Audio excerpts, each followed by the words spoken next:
বহমপুৰৰ ৰাংঢালী গোষ্ঠী আৰু কেন্দ্ৰীয় ৰাস কমিটিৰ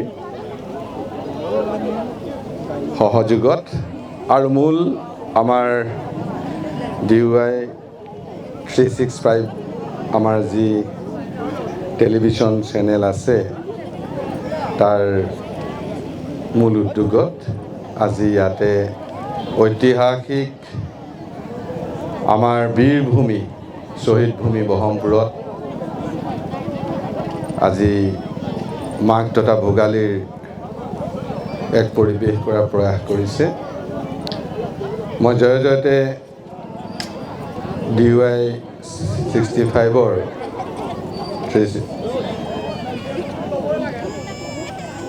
কৰ্মকৰ্তাসকলক ধন্যবাদ জনাইছোঁ। বিশেষকৈ স্নিগ্ধা বাইদেউ আহিছে, আমি টিভিত বাইদেউক দেখি থাকোঁ, বিশেষকৈ DY জন্মলগ্নৰ পৰাই বাইদেউক দেখি আছোঁ।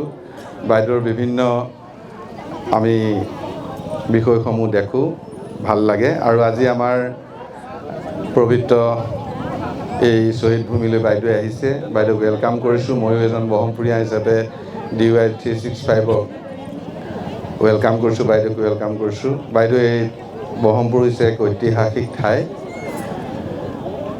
আপোনালোকে জানি, তথাপিও মই আমাৰ বহমপুৰৰ সম্পৰ্কত অকণমান কৈ দিছোঁ। স্বাধীনতা আন্দোলনত গান্ধীজীৰ নেতৃত্বত যি do and die quit India movement হৈছিল, ভাৰত ত্যাগ আন্দোলন, 1942 চনৰ 18 ছেপ্টেম্বৰত ইয়াত 4জন শ্বহীদ হৈছিল। ঠগীসুদ, বলুসুদ, লক্ষী হাজৰিকা আৰু ভোগেশ্বৰী ফুকন ন্যায়। এই শ্বহীদৰ জেগা আপোনাৰ এই আমাৰ যি অনুষ্ঠান হৈছে তাৰ সন্মুখতে আমাৰ 4জন শ্বহীদৰ স্মৃতি সৌধ আছে। এই ঠাই আপুনি আজি ইয়ালৈ আহিছে, আপোনালোক আহিছে, আমি ভাল পাইছোঁ।